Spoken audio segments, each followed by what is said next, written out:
first of all, I wanted to talk about how energy defines our lives. And so this understanding of political power is physical energy, is money, is political power, is really, really helpful, I think, for understanding why the world's in crisis today and why we cannot seem to get off of fossil fuels.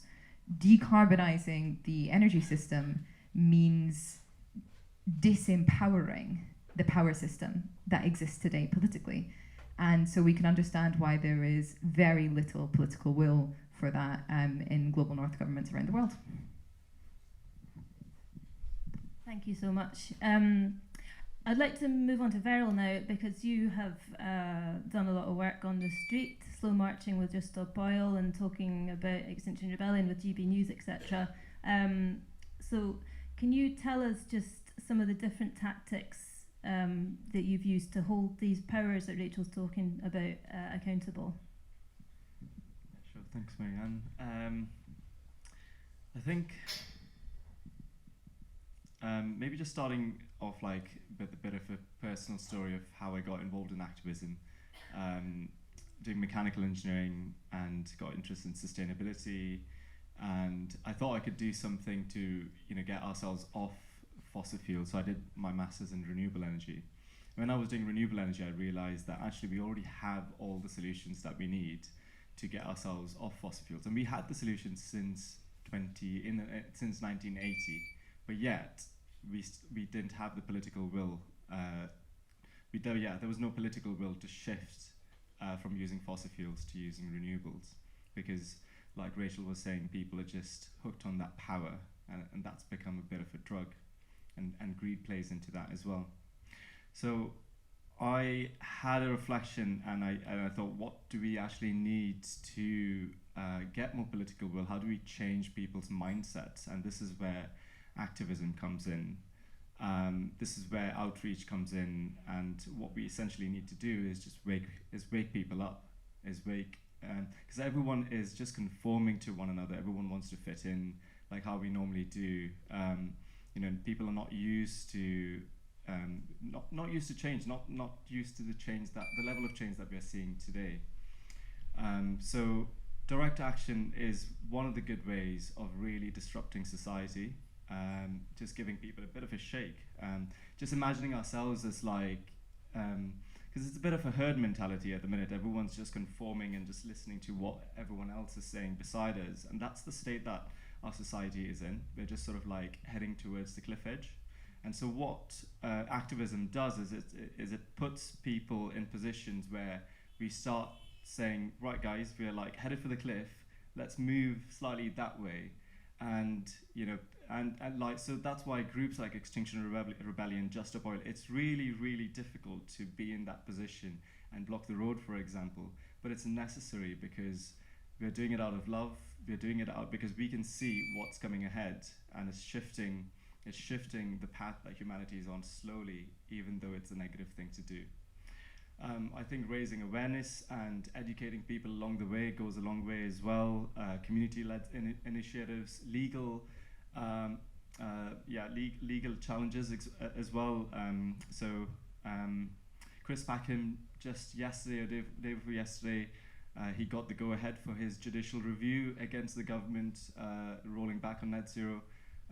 On its net zero pledges, which is quite a good move, and looking forward to seeing what comes out of that. But I think legal challenges are really good as well, and just building a global movement, a movement of people, whether it's locally, whether it's nationally or globally, getting people together is so much more powerful than just doing things ourselves.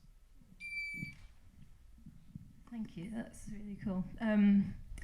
So, like, we're talking about a system that's hooked on power, and you're talking about disrupting the system by getting people away from the cliff edge, basically. Like, I want to talk now about what needs to be done, what needs to be done to decarbonise our economy. And so, I want to talk to you, Ed, about your research.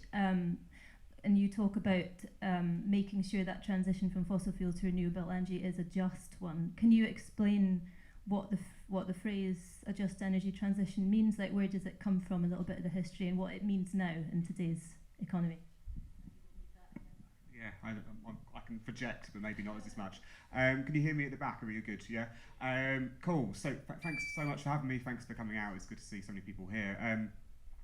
A just transition has a history which I would put in two parts. The first part is where it originates from. So it was coined by a trade union leader called Tony Mazzocchi in the US in the 1970s. Tony Mazzocchi was the national leader of the Oil, Chemical Workers and Atomic Workers Union. He was, in short, calling for what was called a super fund for workers at the national level. Now, a super fund was a US policy at the time of sustained government, central government spending to both change the environment but also support workers who were conducting that work. Mazzocchi was calling for something along these lines for government priorities of kind of like dealing with toxic waste. And his argument is if you're going to want us to do this work and you're going to want us to change our employment, you need to support us in making those changes. And that can be through financial support, it could be through skill support and so on. So this was like a really powerful narrative at the time because it was in many ways saying Labour and environmentalists are part of the same fight. We can work together, we can do this together.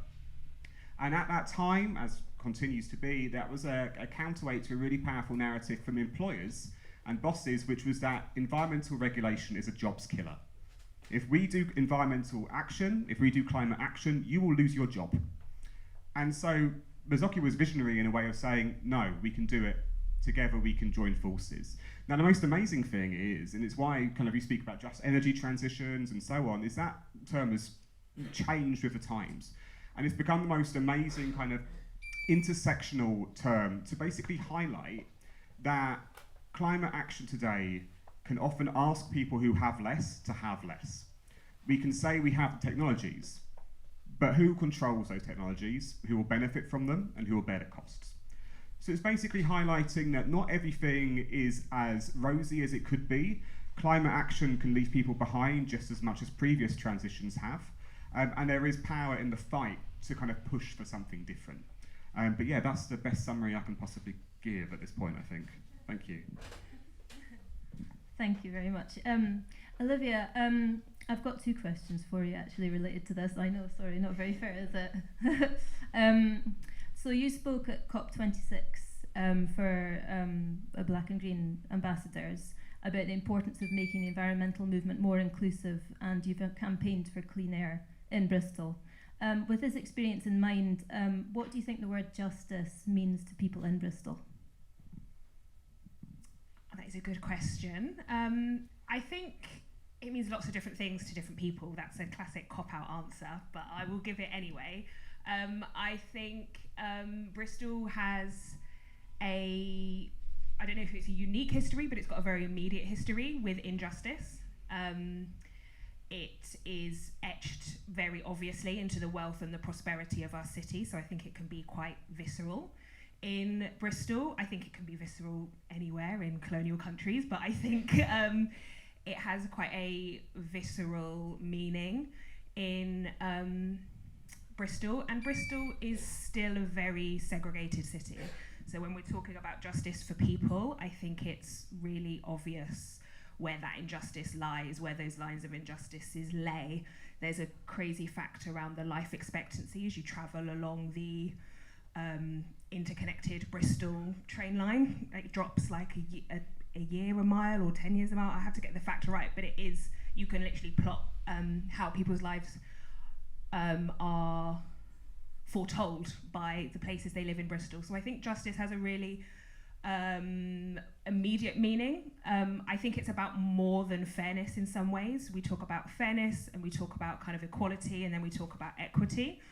And I think justice is not only looking forward for people in Bristol, which in some ways I think a just transition tends to do. It's about looking forward to a more positive future and making sure that the changes that we make are fairer and more accommodating and more inclusive and more thoughtful. But I think justice, at least to my Bristol, I can't speak for everyone's, and the people I've spoken to, is also around it, looking backwards and acknowledging the history that we come from, and how that feeds into where we stand today and how that therefore means our futures will be different, even if they're fairer and we go through a just transition. So I think justice for people in Bristol looks in both directions. Yeah. Thank you. And just following on from that, can you, because you're one of the co-founders of the Bristol's the Just Transition Declaration, yes, sorry. Can you tell us a little bit about how that came about and what you're hoping to achieve with it and where it's at the minute? Yes, I can, and I've actually got notes on my phone, so I make sure it's an up-to-date summary of where we're at. So because of some of the work that we've been doing, myself, my colleague Kirsty, who works for Heart of BS13, who she's awesome, and if any of you live in BS13, she's going to be running for councillor, so you've got to vote for her. And Rachel Moffat, who's part of Bristol Energy Network, and then Emma Gein, who's part of Bristol Disability Equality Forum. So we were lucky enough to be invited out to the States on a knowledge exchange, and we felt a bit guilty, I suppose, about that trip because it felt a little bit like a jolly, which I'm very grateful for in some ways. But in order to take some of those learnings and make it feel more tangible, we thought that a just transition declaration that kind of mirrors in some ways the climate and ecological emergency that we as a city, I think, signed in maybe 2020, 2021, respectively, and maybe plug some of the gaps in those documents, and also I think put us on more of a path for action. If I'm being a cynic, I would argue, have we actually done much since we signed those declarations, or have we done enough? I suppose it's a question. So that's where that came from, and so we spoke to lots of different people. We represent a relatively good cross-section between us of, I suppose, traditionally marginalised communities. But we spoke to lots of people, very importantly the trade unions, because of that's where just transition came from, and kind of social housing, and Acorn was a big part of the discussions. And essentially we came up with 10 principles. And we're leaning very much into the just transition definition that is broader than energy, that kind of all-inclusive, this needs to be considered in whatever our better future is. So we came up with 10 principles that in theory, any organisation of any size, may it be a community organisation who's kind of probably already doing this in some ways, or a bigger organisation can sign up for and think about how they impact the work they do, and then develop an action plan. And it's kind of a year-on-year thing, and if you don't do it, you lose it, as opposed to you just sign up for it and then you've kind of got it in perpetuitum as a good green stamp. So we managed to get that signed off by, or endorsed by, the full council last year, so it's an officially kind of ratified thing, so they're meant to be doing it again. I have my levels of cynicism, but it's useful to have, and it is kind of being held by the One City boards, and so it's kind of trickling down into a lot of how they are planning their funding, because those boards have oversight about how quite a lot of money is spent, and then we're working with various community groups who have signed up for it. So some smaller ones have signed up for it already, and then kind of, I think really importantly, we know the community sector quite well and we can engage with that. But trying to make sure that the for-profit sector within Bristol is also privy to that, and that is a more difficult process because they are more reluctant to sign up for things that are difficult to do. So I can very quickly read the 10 principles, if that's of help, to kind of give an idea of what we're talking about. So there's much more text around all of these that help give the point, but the kind of broad points are centering the expertise of disadvantaged communities at every step of the journey, creating good future-proof jobs for everyone, empowering disadvantaged communities to take climate and ecological action, supporting individual change through system change, fair distribution of the costs and benefits, prioritising accessible communication, standing in solidarity with those experiencing the worst climate and ecological impacts both in Bristol and across the globe, building inclusive resilience, creating infrastructure for all, and then embedding the process internally and at the beginning. Can you put your hand up if you know what community energy is? Okay, that's looking good. Is anyone already a member of Bristol Energy Co-op, just out of curiosity? Excellent, well done. Pat yourself on the back, thanks very much. So I'm just going to give you a little outline of what it is, for those of you who don't know. So it's a model of energy ownership which challenges the dominant extractive model of big oil companies and the power dynamics that we were hearing about earlier. It's built on democracy and social value. Revenues are channeled back into the community through bill savings and grants that provide vital support for people in the face of crumbling public services, like the stories we were looking at earlier in our video. Some community energy projects work to reduce the energy bills of people living all nearby and all contribute to cutting carbon emissions. So paraphrasing one of Rachel's episodes, humans have spent too long fighting and competing over resources. We need to start sharing, and that includes energy. So I like to break it down into three things. Connection, so the role of community energy in bringing people together, whether it's people who live near each other or partnerships between businesses or groups who are involved in the energy infrastructure as well. Accountability, so the community energy group itself is built on social and ethical values, so if you don't live up to those, your investors are going to hold you accountable, and also you're going to be held accountable by the people you live near because it's in your community. And also care, so because projects are run for and by people living in those areas, the people with the greatest interest in improving the place they live is the people who live there. So I wanted to talk to you guys about these three things, and sorry, I need to get my wee bit of paper.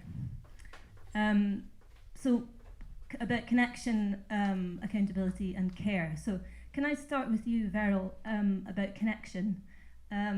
You were part of the XRs, the big one, which brought together 200 organisations to demand the end of the fossil fuel era. And you spoke to GB News about it. Can you tell us what can be done to connect environmental groups and why it's important? Yeah, sure. I think it's like sort of again building on getting people together and not having that feeling that you are alone or that you are just one individual or you're one group trying to challenge this existing system that we are in. There is definitely loads of benefits in connecting with other groups who are also fighting the same fights, and all these crises that we are facing are connected intrinsically in one way or another. I think like in terms of connection, just rewinding back to when we were hunter-gatherer times,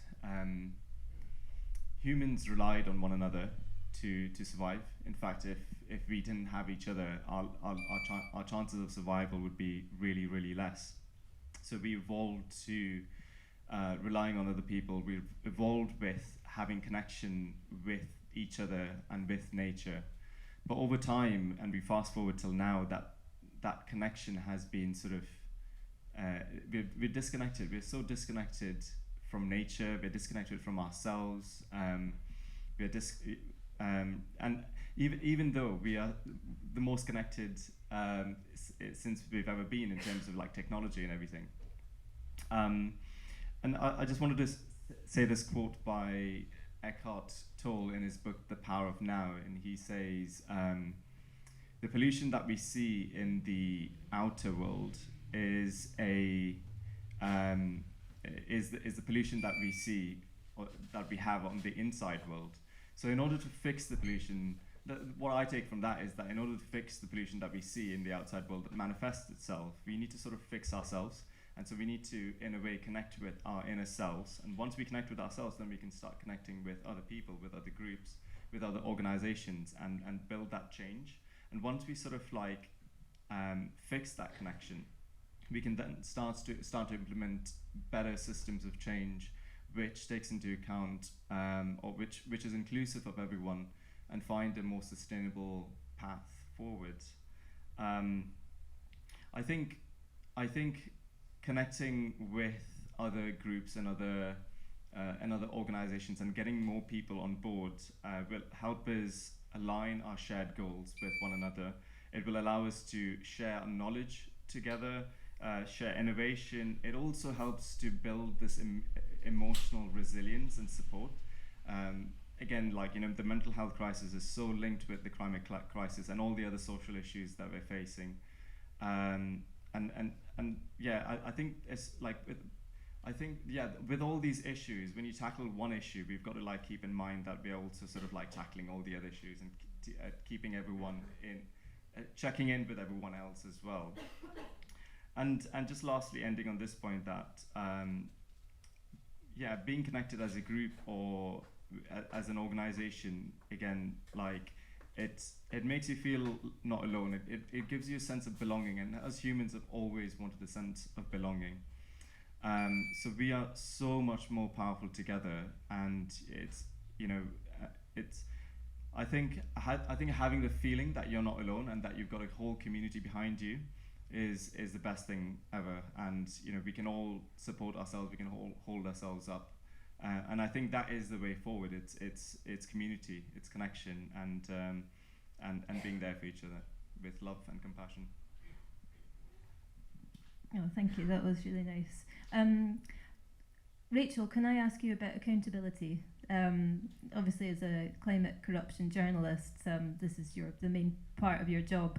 Can you tell us about the role of journalism in holding people accountable, especially when it comes to climate corruption? Obviously, investigating and reporting is one part of it, but how do we get people to care?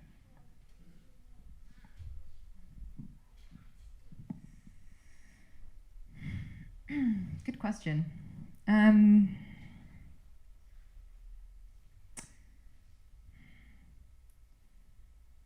having a crisis in journalism at the moment. I'm a completely independent journalist. I am community powered as well. I used to freelance for big papers, and now I just do it for my subscribers because big papers didn't want to know the stories that are really important, and they didn't want me to join the dots. There is this sense that storytellers have to be de-storied in order to be objective, in order for our analysis of a situation to be valuable and valid. And I think it's such a fundamental form of violence that demanding that the people who hold our stories actually hold nothing of them in themselves. That kind of journalism cannot hold the world accountable.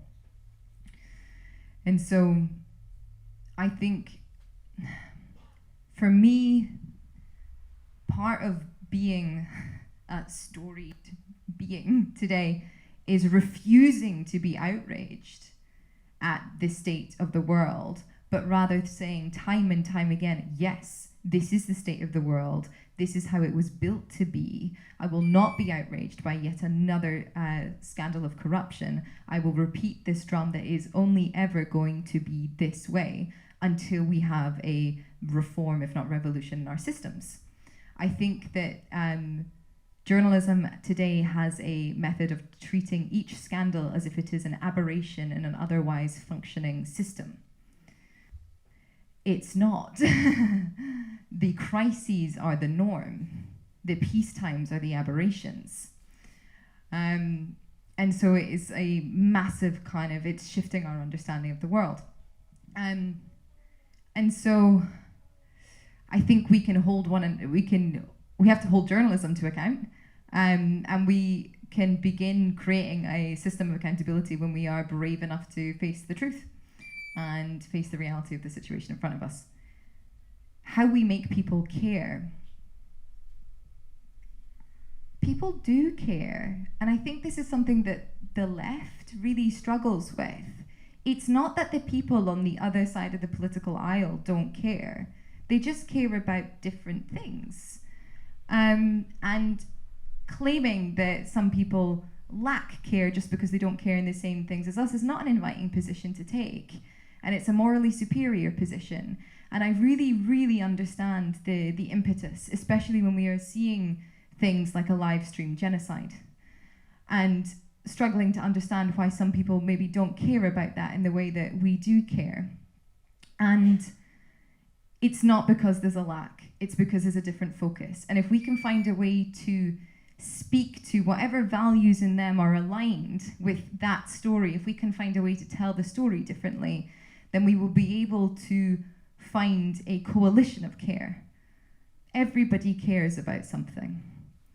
And I think we have to stop assuming that people don't. And I think we also have to stop assuming that one day people will care about the climate crisis maybe in the way that we do.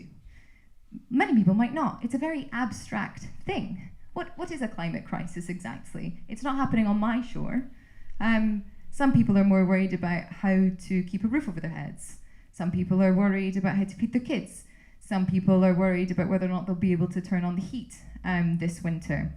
Other people are worried about their investment portfolio. I mean, people are worried. So find the thing that they are worried about and make it connect to the crisis, because as it's already been said, everything is interconnected. It's actually pretty easy to pull out these threads of justice and connection and energy and economy and all this stuff. It's much easier than the politicians and the economists would have us believe, because that's the only way they can keep their jobs, is if they think that we can't get it. So yeah, if I may reframe it, we get people to care by stop thinking that they don't. Thank you, that was brilliant. So Olivia, also talking about accountability, you mentioned it earlier, we referred to it earlier about the council, for example, holding them account to the pledges that they make. I mean, how important and how can you kind of build this in when you're starting this great movement, getting Bristol really aware of the just energy transition? How can you build in that feeling of accountability when you're talking to people and when the council, for example, is making pledges? I think it connects to what we've been talking about in the general sense. So I think you can struggle to hold organisations or bodies or people that you perceive to have more power than you because you yourself feel disempowered. You can think, well, what is my action gonna do in face of a body like the council or something with more power? It may that be central government. So I think part of it is around the connection piece that Verel was talking around, how your individual power can feel larger, and it is larger, it is larger in a group. So I think that is part of it as well. I think it's also about, and a part of that is about your own empowerment. So I think the realization that you is not to individualize the problem, but as an individual you do have power, and that comes to the point that was just made as well, that sometimes we feel disempowered because we're functioning in a broken system, so we don't feel like we're fit. And I think empowerment some ways come from realizing that you yourself are not broken or disempowered. It is the wider ecosystem or the wider system that is flawed, and that can help from an individual perspective for feeling empowered. And then I think on a kind of is more practical level, the word that I'm looking for. Quite often problems, as has been said, are presented. This sounds really official now. I've got a gong. It's not that important, what I'm saying, honestly. But I will try and make a point that is deserving of that. I think quite often, as has been said, the problems or the the actions or the whatever it may be is presented as more complicated than it is, to try and prevent us from holding things to account. So it's repeating the point that's already been said, is you feel like you're getting so lost in the weeds of it, as an individual, as an organisation, as a society of people, that you're just like, well, how can I even start to hold it to account? And it's not that complicated. It is all one and the same. And we're being fed a kind of flurry of different things. We're being fed information to point us left when we should be looking right. So it's also about, I think, holding, may this be at an individual level or community level, the knowledge that it's not as complicated as it is, and you can find the truth or the point in there, and then not giving up in that process, I think. So I feel like that's probably enough of a point. Brilliant, thank you. So Ed, just about the theme of care, and also leading on also from what everyone's been talking about, actually, just like what matters to people, and how people can engage with big scary issues. Like in your book, you outline 6 rules for the new model energy system. Yeah, I'm going to test you right now. No, one of them is to recognise that a just energy transition here must equal justice everywhere. So can you explain what you mean, and can you, especially in terms of supply chains and things like that? So yeah, how can it help people to kind of care about things that are happening in other countries, this just energy transition? Yeah, of course. I just wanted to build on the point about people caring as well, because there was the Gilets Jaunes vests in France over the past, I think since 2018, were really seen as like a working class backlash against climate policy, when they were part of a context in which rural transport routes had been cut to shreds, and infrastructure was not available for people to be able to connect across their communities in rural areas of France. So there was a famous quote which came out of that, which is that whilst environmentalists worried about the end of the world, these people worried about the end of the week and getting there. So there is a point about meeting people in the middle. And I'm a huge fan of thinking that the best net zero policy does not have the words net or zero in it at all. It is keeping a house warm, it is keeping a school powered, it is giving people in community spaces somewhere to go that is safe, that is warm, that is theirs. So let's kind of not think about net zero or climate or environment as the key labels that we use when we kind of reach people, or we think about what comes next. And a key part of that is thinking globally. So when you think about supply chains, there's a lot being said about rare earth materials like cobalt and its links to kind of what is it really weirdly in kind of like research and policy literature called artisan mining, when it's not artisan. It is like small scale, dirty, low health and safety standards, often performed by the most marginalised people in the most marginalised community in the most marginalised countries of the globe. And this isn't always informal. In other countries, the labour that goes into manufacturing solar panels is done by people who are, in many ways, entrapped within that system. So when it comes to what we're installing here and how we're kind of working on our energy transition or changes to how we do things, we are actually at risk of perpetuating a system that has been in play for centuries, which is extracting from the global south, using it for our own gains, but then cost shifting the pollution which comes from it as well. And this is part of a bigger global question about where emissions are and who benefits from them. I think we're going to talk about G being used and that in a minute, but I won't. But there's a big discussion, when environmental activists are kind of interviewed on TV, there's always people going, well, why do you go to China? Why not go there? Go to India. And so not as a question of historical responsibility here, but it's also the question of why those emissions are happening there and what it brings us here.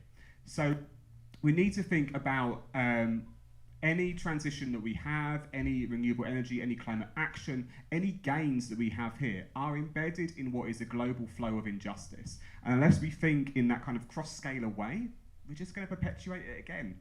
And what's it all for if we don't try and change things globally as well as here? Thank you. Brilliant, thank you. I think it's really important to talk about communication because, I mean, obviously that's why we're all here, but to really hone in on how we talk to people like on different levels. So I wanted to talk to you, Olivia, about, well, I'll start with a quote from you, if you don't mind. Yeah, I found it in my Google, yeah. So it's when you were still a Black and Green ambassador, and you said, in Black and Green, we believe in meeting people where they're at. You don't need to be part of a movement or have a label. It's just about making sustainable, simple choices, like taking public transport. It's about building trust and relationships on a grassroots level to help make those decisions. So I wanted to ask you about community engagement. And what we were talking about quite a lot when people talked about community engagement is because it kind of by necessity sometimes has to be people with power who are engaging with people without power, but nobody's addressing that power dynamic. And because of various systems we've referenced and how, at least on a UK scale, projects like this work, it's projects that require community engagement. So it's quite often a short-term affair. So it leads to this same system of extraction that has been referenced on a global scale, and it happens on a global scale. So communities, I live in Easton, so communities there, and the demographic of Easton has changed dramatically in the last 20 years, and longer than that as well, but they're like, well, we've told people about 6 times at this point, if not more, what our priorities are, how we function. They've gone off and done X, Y, and Z and got money or credit or whatever that has perpetuated their power, yet we're still stuck in this same situation, and nothing has really changed. So I think that's what happens when kind of community engagement is seen as a tag-on to something or a tick box exercise, and it's something that kind of comes in some ways in and out of style for the third sector, quite often on a small level, a small community scale, or on a larger global scale. So I think that's something that goes wrong. So I think to do it effectively, we've got to do it slower and with more time. I don't think that's necessarily our forte in the modern world, doing things slowly and with time, and it can sometimes feel in opposition to the word crisis. But as has been said, if we just address things with the same power dynamics and systems, where are we actually going to end up in the future? So I think that is what is required with effective community engagement. I don't love the term community engagement either. I feel like that has been co-opted into some sort of, I don't know, thing. Sorry. I understand what it means. But I also think it kind of like, and I feel both the left and the right are equally guilty of this. We throw around the word community willy-nilly. And what do we actually mean by that now? And I don't know what the answer is. Fundamentally, we're all human. I think you've got to connect on kind of a base level with people. Yes, we have different similarities, and you veer towards a certain group, but I also think there's kind of a question around what do we mean about community engagement? And I think that's sometimes what's nice with practices like co-ops is you're actually getting to know the people where you are, and there's kind of that depth of trust that is built. So I think sometimes it's around talking to people who maybe have a similar lived experience as you, and allowing that to grow into something else. So I think that's part of what Black and Green Ambassadors are around, is I potentially have a different lived experience to some people that are perceived as having being more of a traditional environmentalist. And I think it's also about realising the limitations of how you can either empathise or sympathise with somebody, and the difference between empathy and sympathy. and understanding that you can be in this together, but you're not in the same place, and acknowledging that, and building something stronger, that's going to last longer. And I think that there's so many things that need to change to allow that to happen, that I can't go into them all at the moment, but I think it's also about, as I said with my the declaration, it's about, a simple thing would be about thinking about it from the beginning, and not thinking about it as just something for this piece of work, but something that's going to make my life and your life better, and maybe we'll do a bit of work or whatever it is along the side. I think it's about flipping it on its head that way, but it can definitely do more harm than good if it's not done well, and it can perpetuate division. So in some ways, I'm also like a little bit hesitant, like if you're not going to do it properly, don't do it at all. Like, I think I'm all for the best intentions, but sometimes that can be used as a cop-out for just mucking things up as well. So I think there's also more care needs to be given, because we're in a place where society wants to be fractured. So you can very easily tip that by not being genuine in what you're offering as from person to person. So yeah. I know, I've completely taken it to heart. Thank you. It's really interesting to hear that. Sort of a reflection also on the power dynamics that we're hearing about from Rachel, and also from Verel, about how, you know, the external power dynamics are they can be reflected inside too. So you've just got to have so much imagination to step outside basically the society that has constructed you in order to reimagine these conversations that you're having with folk, because you've just got to start again. If we're going to reset things, we've got to start with our minds. So Rachel, it's an extension really of what I asked you earlier, but I wanted to just go to a question one listener asked you in an episode, about how we can quickly encourage people to understand the causes and effects of climate change. And you said the most important thing is that we tell the stories that matter. Can you explain what you mean by that? And yeah, thanks. No. I don't know what I meant then, but it sounds good. So maybe I can riff on it now. One thing I'd like to challenge you in what you just said, though. If we're going to reset things, we've got to start with our minds. I think that's the wrong approach. I think we've got to start with our bodies.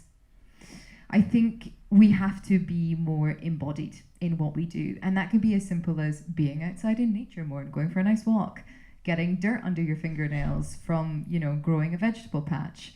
It also means feeling the fear and feeling the anxiety and feeling the anger and feeling all of the things that are very, very uncomfortable in this very modern and technologically advanced and very unjust society, and things that we normally want to numb out. And so there is a real, I'm going for it, right? Judeo-Christian traditions, okay? Bear with me. But there has been this kind of trend since ancient times, since Plato and his philosophies of like perfect forms, yada, yada, yada. There's been this split, like humankind, mankind, and nature. And we are these beings that are destined for an eternal place that is kind of like bodiless, and it's all white. It's very unimaginative. And there we will live forever. And this material world, this world of flesh and of dirt and of sin, is of no use to us because we're going to have a great time in the afterlife. So don't worry, we can do whatever we want to this planet because we're destined for better things, okay? That is a tradition that prizes our minds above anything else. It prizes our intellectual capacity over the touch of a loved one's hand on your shoulder, over the feeling of a warm hug, over the sound of a child laughing or of birds singing. It is something that prizes our capacity to understand the world more than experience the world. And I think more than anything today, we need to experience the world. That means having empathy, being able to experience what other people are going through, being able to experience what we are going through. I mean, what a world we live in today, where most people, if you're lucky, if you live in the lucky part of the world, you go to a job that maybe you like and are probably beset by power dynamics there that sometimes make you feel uncomfortable, to earn enough money to keep an overpriced roof over your heads that is increasing with inflation, even though your wage isn't, and to get 4 weeks off to go where? You feel a bit guilty about taking a flight now. Maybe you'll pop off down to Wales. And they're not very happy about that increasingly in the summer. And we're the lucky ones. We're the lucky ones. Let alone the people in Palestine, the people in the Congo, the people in West Papua, the people who are being genocided because of a resource-hungry economy, the people who are being forced into labor camps because of a resource-hungry economy, the people who are being dispossessed of their lands because of a resource-hungry economy. It's not a great time, and it's not a great world. And so I really think to reset, we need to get more embodied. And I can't remember your initial question. Oh yeah, the stories that matter. There you go. There's some stories that matter. There are some stories that matter. Do we really want to have a renewable version of what we have today? Or do we want to have something that allows us to feel so safe in our bodies that we can hear birdsong and the child of a laughter and feel the warmth of a hug or a loved one's hand on our shoulder and make more time for those things rather than trying to run away from the things that scare us? Thank you. I mean, you're talking about watching genocide and live stream, right? It's something that you feel disassociated even just thinking about it. But your job is to report on it, and you have a community supporting you of people who love your show and support what you're doing. But so this is a personal question, but how do you embody how do you keep that connection between mind and body yourself when you are reporting on such horrible, terrible things? Thank you. I find the connection really helpful to be in the body because I'm really grateful to be a biological organism, and that one day I will die. And I think that that's a really beautiful thing, that my time here is limited. Because when you think about everything that is happening and you feel the grief and the anger and you're struck down by that, it is so important. Yeah, feel it, but you got to find a way to get back up because there are people out there that need our help. Our brothers and sisters, they need our attention. The more than human world as well needs our attention, needs our care. And so I do what I can with my mind. And then as a body, I am just a woman who loves her friends and spends time with the people that she cares about and likes to tell silly jokes and listen to music. And it's simple. The body keeps me grounded in what is simple and what I can do for me. And my mind helps me project out in what I can do for the world. And there's that tension. And yeah, that's, I guess, how we do it. But get struck down, but find a way to get back up. Thank you. That leads me on to my next question. I was going to ask you, Verel, about, because obviously one way that we can find that strength to do what you're saying, Rachel, is through protest and the collective voice and, being out on the streets, knowing that other people are feeling the pain that you're feeling as well. So, but of course, we've seen increasing police crackdowns on protest and just increasing hostility in general. I mean, Verel, you've been on GB News talking about the need for protest. What do you think is what next for climate activism if we, what's going to happen on the streets? Yeah, it's something that I think about almost every day, just like seeing. There was an article that came out just, I think 3 days ago, which said that ministers are thinking of banning MPs from engaging with Palestine protesters, with Extinction Rebellion and Just Stop Oil protesters as well. And I just remember thinking that, and I was like, what the hell, like, where have we come? How about a ban on MPs engaging with fossil fuel oligarchs instead? But it's just like, I can't believe that we've got to this point, and that's one of the reasons why I'm like trying to get so involved in getting people to vote in this election, especially younger people, because half of younger people in this country did not vote in the last election.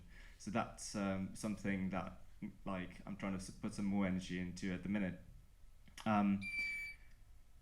Yeah, it's scary the place and the path that we're going on at the minute. I think there's a lot of resistance from the other side because there's a lot of power, and as it was said earlier, like people do not want to let go of that power because they would lose a lot of money, and that whole sort of system is really difficult to break. But we've got to understand that a lot of the resistance that we're getting, a lot of the climate deniers who hurl words at us on social media or on the streets. I heard this thing. I can't remember where it was, but it was kind of recognizing that climate deniers, for example, are either victims of misinformation or they have vested interests. And so looking at things from their point of view, and channeling that inner empathy that you have, and putting yourself in their shoes and communicating, I think this is key, communicating with love, compassion, and kindness, and just rooting yourself in that, and rather than responding with hatred or with violence, because at the end of the day, I think showing and sort of living, or just showing the way you want to live, or the way you want this world to be, is the thing that's going to win over. And love is really, really powerful tool, and so is kindness. I think in terms of like, again, coming back to the whole thing about connection and disconnection, this world is disconnected from ourselves, and one of the ways to do that is by expanding our consciousnness. And I do feel that there is a global awakening that's happening around the world. People are waking up to all of these injustices. People are sort of starting to recognize that the climate systems are breaking down, and I feel one of the ways to accelerate this expansion of consciousness is by being more mindful, is by meditation, is by yoga. And I was really skeptical about meditation and yoga a few years ago, but I've gotten into it, and it does really free us from our minds and from our ego, because which is what's driving a lot of this greed and power dynamic around us. This year, community energy is going to play a big part in the political sphere, potentially, with Labour's GB Energy and their local power plan, plus potential pushback against net zero goals. How do you see the role of community energy in engaging people who might be wary of these net zero targets? Yeah, I had like a segue from Plato to Nigel Farage, but the hallucinogenics have thrown me off completely. Yeah, I'm here. I'm back in the room. Yes, we live in a political context currently where the Brexit research group, remember them? Whatever happened to them? Have kind of pivoted in what they're doing, and they're thinking a lot about net zero. So there's a net zero scrutiny group in Parliament now. Nigel Lawson's kind of Global Warming Policy Foundation has morphed into Net Zero Watch. And this is part of what is a bigger pattern globally of those who used to deny climate breakdown was happening are now saying that climate stabilisation is too far, too fast, too expensive, too unfair. This is like, this can take many forms, and there can be different levels of success. Nigel Farage called for a net zero referendum, and a new campaign for that referendum started at, I can't remember the name of the football stadium in Bolton. It used to be called the Reebok Stadium, but it's just, but basically no one turned up. So Nigel's career is taking a certain direction. Who knows? But that message, that narrative, is not going away. It is part of Conservative Party policy narratives now. It is a very powerful narrative in a cost of living crisis when people live in cold and ever colder homes. Because basically what we're saying is renewable energy is going to be rolled out on a huge national level. It is going to affect every part of what we do, and we can't guarantee it will drive your bills down. It will cost for taxpayer, and it will continue to cost you. And that's where smaller scale, community, localized, place-based energy networks come in, because it basically says there is an alternative, and that alternative is on your doorstep, it is on your roof, and we are here to help. Because we can have a nationally driven, top-down energy transition. It's possible. We've got to get there by 2050. It's legally binding. It's going to happen. Or we can have one which takes that bigger... Yeah. In a legal sense, it will happen. But we could have something different. And there is now this great move, like when it comes to, I guess, climate denialism, is that that's not working anymore. Like there is actually a constant in kind of climate awareness, in particularly in countries in the global north. But what we're seeing instead is these more movements that are saying, no, not now, not us, not this. Giving an alternative which grounds it in a place, which grounds it in the anxieties and the concerns, but also the hopes of that place, is a way around it. Labour's Great British Energy Plan, great, but more please, Keir. But I really think that as we kind of move from the next election, from the government of today, we're going to be seeing a lot more discussion about how we root things in place. And I do think that's actually one of these few things which joins the parties together in terms of kind of like the future of industry in this country, is it's being linked to regions, to towns, to communities, and importantly to place. And community energy has a really huge role to play in that. Brilliant, thank you so much. So I just want to finish off my questions to you just by going through the panel, and if you can just briefly tell us what action what kind of, I'm talking about hopeful climate action. What are you doing, or what do you hope to do, or what do you want people to do, or all three if you fancy it? Can I start with you, Rachel?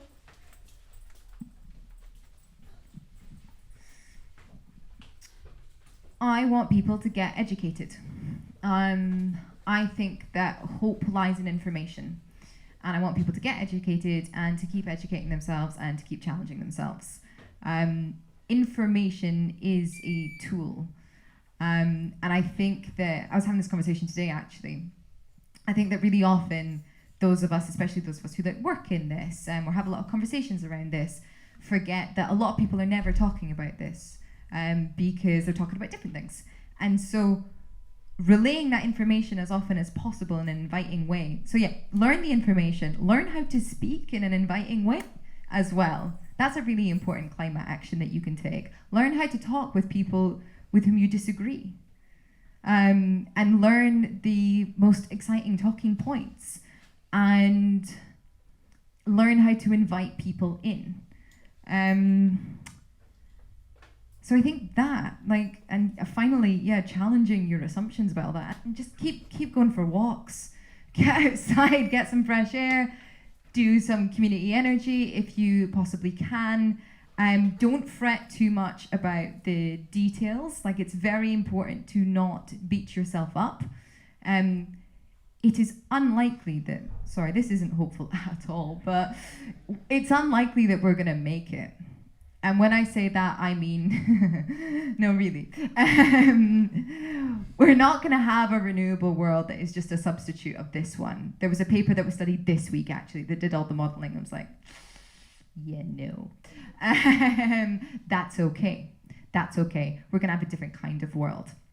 And so I think, as a lot of stuff has been said here, get loving, get caring, get embodied, get learning, get talking, and don't worry too much about things such as recycling. This is how we respond to the climate crisis is about learning how to live with one another differently. And that's going to take very many forms. So try to build connection as much as possible. That's your best climate action. Yeah. I guess I'm saying this after we're all going to go, don't lose hope.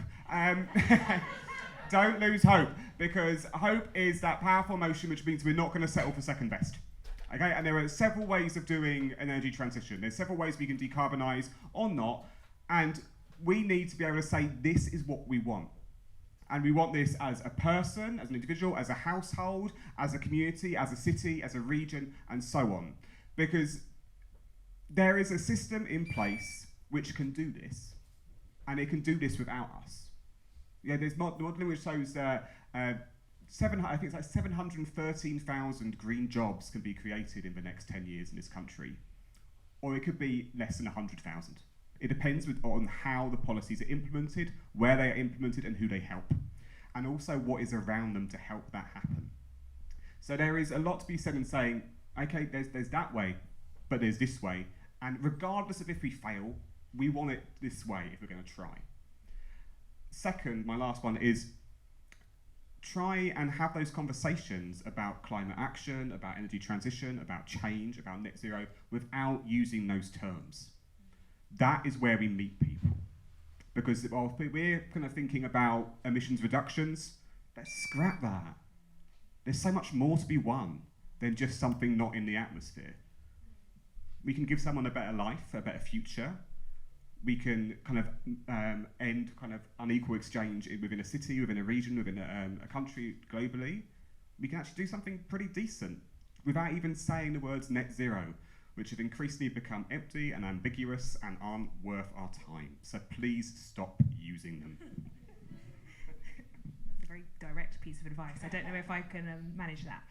I think the thing that gives me hope at the moment, this is going to be a variation on potentially what you asked me to talk about, but the thing that gives me hope at the moment is that this year is an unprecedented year for the amount of elections that are happening around the world. It's the most in history. I think it's 53 countries, but don't quote me on that. And it's 3 billion people, maybe 4 billion people are going to the polls. And yes, we are fearing a kind of right swing in that, I think, a bit. But it's also the fact that this is the most people ever that have been able to vote. This could be a massive change. And I think just that fact helps me hold on to hope in some ways. Like there are these pivotal moments that happen. I think I try and remember that change isn't easy. If you look at any of the revolutions that have happened in the past, recent or further back, it hasn't just happened. There's been, lives lost, and lives are being lost now. But I think we, because of where we live, I think there's an assumption that the change is going to be easier than we might expect. So I think my advice is kind of, what is my advice? I think it's something along the lines of don't give up, which echoes what has been said before. I think my advice is also, and again it's echoing what has been said before, is I'm guessing most people in this room would identify as kind of an environmentalist or a climate activist or something in that sphere of things, maybe. And I went to a talk yesterday about a book called The Feminist Killjoy, which is a total tangent, but I would recommend it because it's surprising how many themes that we've touched on today in a talk about community energy up in a conversation about feminist killjoy and inclusivity. So that broad crossover. But one of the points that she made is about embracing a label and how that can be helpful and how it can help build community and connection. But also, just because you've embraced it doesn't mean you have the right to hold that label forever. And you've got to keep doing the work to make sure your version of that is the best it can be. And to keep learning what that means, which echoes what's been said before. And I think sometimes we can get in the habit of being like, we're the good guys. And so I'm gonna stick in my version of what I think is good and bang my drum about that, but not try and make my definition of good better. So I think that would be my advice is, yes, there's always further to go, and there's more to do. And I think, I'm just repeating what's been said before, but in a different way. So the last thing I'll repeat in a different way is the fact that that's part of the reason why I ended up changing my job. I've had a few different jobs, and my most recent one is working in clean air, to create clean air, which is insane when I think about what I do. I work for a charity that gives money so that people can breathe clean air. Like, that's how base it is, that's the kind of world that we're living in, where I fund people to just potentially have the ability to breathe clean air. And I think we've got to remember that that's the kind of most simple thing, is we're probably not breathing clean air, but we've got other advantages and strengths in lives that kind of cancel that out. But the majority of the world isn't even breathing clean air. So I think we've also got to remember, when we're talking about all these bigger things and these more uncertain futures, is we are actually starting from zero. So the little steps forwards that might feel little for us are actually quite massive in the grand scheme of things. So, Thank you. Yeah, I always battle with hope. It's always like up and down for me. Yeah, it's like, and seeing the news all the time as well. I mean, seeing what's happening in Palestine really, really depresses me. It turns out I can take negative environmental news, but I can't take the news of children dying. It really affects me, and I don't get sleep at night. So in a way, I try to turn myself off as well. And if I do see something with Palestine, I quickly sort of like scroll past. But then I feel more bad for scrolling past. And it's because I thought war was behind us as humanity. I thought we've come this far, and we've learned from all our lessons from all the brutal past that we've had. But it turns out that's it's still within us. So yeah, it's really difficult to have hope.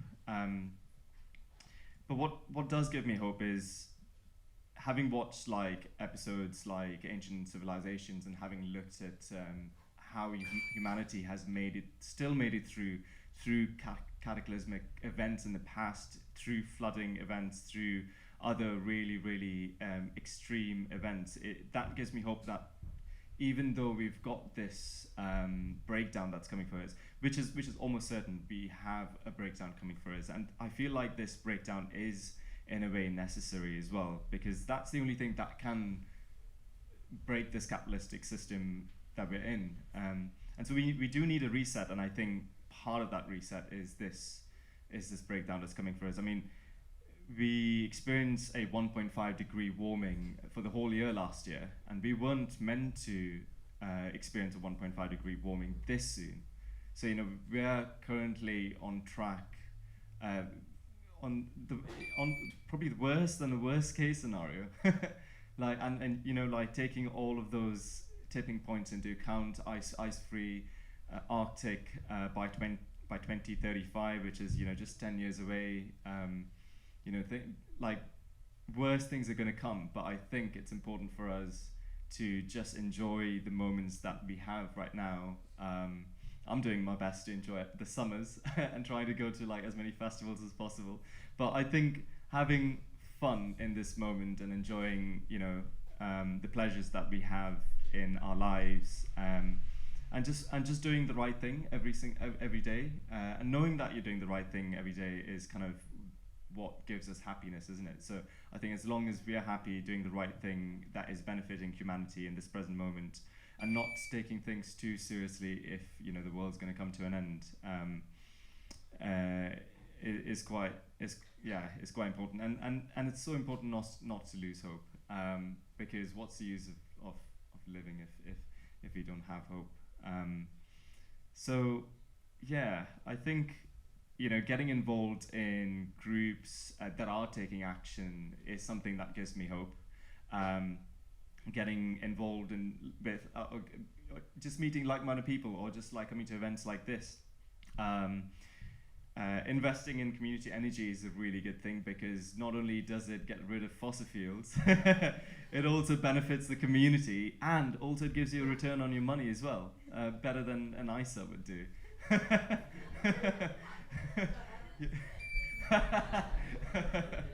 So, you know, things like that. I think money, I think putting money in the right places, if we just shift all the money that is going into Barclays and all of these big major banks, we could definitely change things like fairly quickly. It's just sort of like going for those systems which are just sort of like channeling money into fossil fuels at the minute. And also, I was thinking earlier, like if all of us did believe that, you know, we are gonna solve the climate crisis, if everyone in this world thought that we were gonna solve this climate crisis and genuinely believed that, you know, a sustainable future is possible, I think we could do it within a couple of years. But the only thing is everyone's kind of distracted, and it's that belief that, oh, we're not gonna make it, or, you know, it's someone else's problem. I think that's that sort of limiting belief. But we can definitely give us more of a chance of survival, and I do think that we will survive one way or the other. It's a question of how bad things are going to get, and how, you know, how we can lessen that breakdown that's coming for us. Yeah. Okay, thank you. Yeah.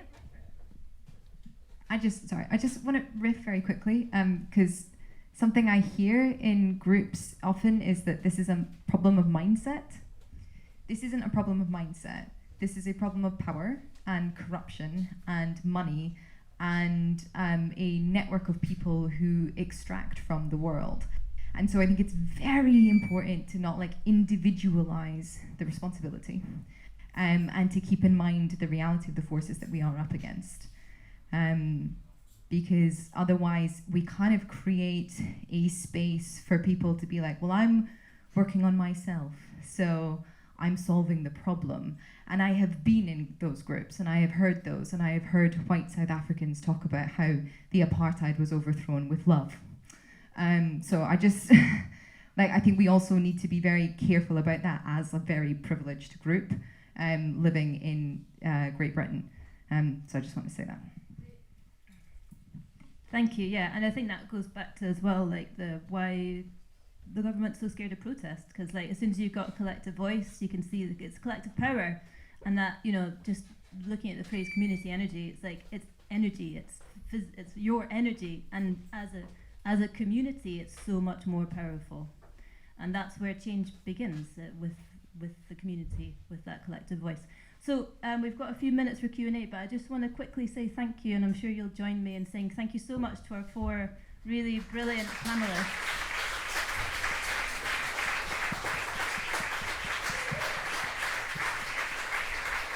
Thank you. So if anyone would like to ask a question, please could you raise your hand and I'll pass you the mic. Yeah. I guess my question was kind of directed to the left side of the room, Ed and Rachel. It's interesting hearing you guys talk about the energy transition. There seems to be a lot of energy on your behalf, and sometimes anger. I wanted just to hear a bit of a positive side to it. Are there any positive examples you can give me on the energy transition?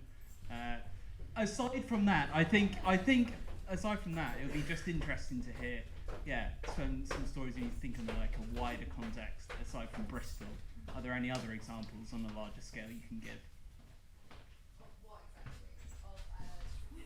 I would be interested in any anecdotes or any examples. I think it was a.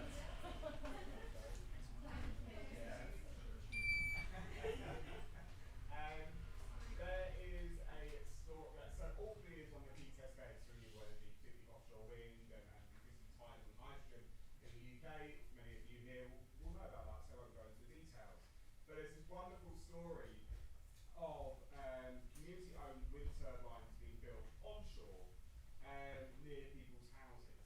And rather than people kind of having outcry about it and saying, no, not here, not in our landscape, not outside my kitchen window, there's a story of a lady who lives alone, as far as I know, who asked for the wall of her garden to be lowered.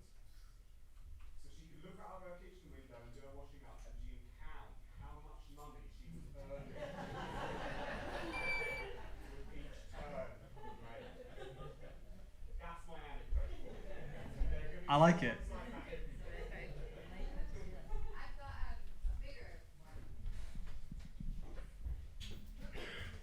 So, in the past 10 years, going from producing almost nothing to dominating the market. And that's because gas is being branded as the transition fuel. So we're going to have to go through more fossil fuels in order to get to renewable energy. And can I tell a quick anecdote? It's not really at all related, but it's a fun story. So I was in Papua New Guinea last summer on an investigative trip, and Emmanuel Macron showed up at the same time. And so I gate crashed a lunch because the Papuans have like no understanding of security because they never get important heads of state visiting. And I was a white woman, so I must be French. And they just like let me in. And so I hung out sort of like eavesdropping on these like, diplomats and fossil guys. And essentially they were like, French people. They accidentally told me the entire deal and all this kind of stuff. Anyway, I asked Emmanuel Macron, I got to ask Emmanuel Macron a question about the deal that was happening, because essentially the Papuans have given a huge piece of their sea bed to get more LNG, and that's being done by Total Energy. Sorry, I do speak French. And none of the money is going to go back to us, to Papua. And so I asked the president, if he thought that was a good idea. And he was like, well, I am not the CEO of Total Energy. He's not a nice guy.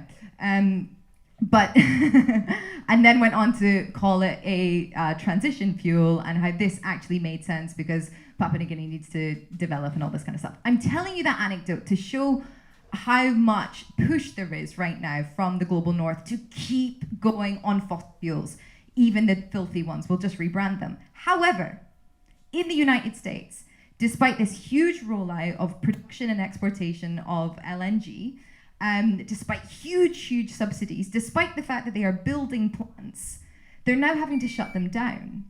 Why? Because the private market is moving faster than governments. And I am not like a fan of the private market or anything, but the past 2 years, there has been a real shift. The private market has gone, right, we see your subsidies. We don't believe that the future is fossil fuel, actually. So we're going to be investing in massive batteries. And so what was happening was the private market was rolling out these giant batteries at the same time as the Biden administration was building these gas plants, and they're now being decommissioned despite the fact that they're throwing money. So there is actual hope in this, because like this lady wanted to see how much money she was making, the market also would like to make some money, and they seem to have understood that the future of that is not fossil fuels, despite what the heads of state would have us believe. So there's a fun couple of stories about the energy transition. I think one more question, if it's quite quick. Yeah. Hi, great talk. I want to go back to the supply chain issues and the division of the global north and global south and the inequity that exists. Is there any moves already to look at, I want to say the equivalent of tea and coffee, the sort of fair trade, looking after the people at the end of the chain, trying to find ways of equalising the pay that gets paid to the people at the other end of the chain from here? Is there already something like that happening? Does anybody know? Will Ed answer maybe, or Rachel? Whether there is or not. You? On rare earths? Yeah. No, but I think from experience with this kind of thing happening elsewhere, it doesn't work. These like fair trade in an extractive capitalist system, it's important oil, just doesn't work. Yeah. Like what that is, and it's kind of like. Oh, of course not. Kind of in the same space is there's increasing kind of international, what they're calling just transition partnerships, which will be so there's one of South Africa, and it's the UK, Germany, France, the US, and Canada. Kind of basically investing, giving, I don't know what the terms are, but moving money or supporting South Africa in its transition away from coal through funding to support workers directly. So there's these kind of things going around, kind of thinking about historical responsibility, thinking about the flow of emissions globally, but when it comes to how that's going into the supply chains, nah, not yet. And whether there will be and whether it will work, sorry, it's a short answer. No. Okay, I think we're going to have to wrap it up there. Also, of course, Bristol Energy Co-op, we've got our 10th share offer in a month's time, so that's where I'm going to end. That's where you should keep that in your mind. If you're going to keep anything from this whole event, keep that in your mind. Thank you again to everybody here. It's been fantastic. We've got a few minutes left. Please eat this delicious food from our wonderful, I've forgotten their names. Yes, Huria, they're amazing. They do brilliant work. I think, do they work with refugees? Yes, exactly. So they're really fantastic and the food's absolutely delicious. So please do eat that.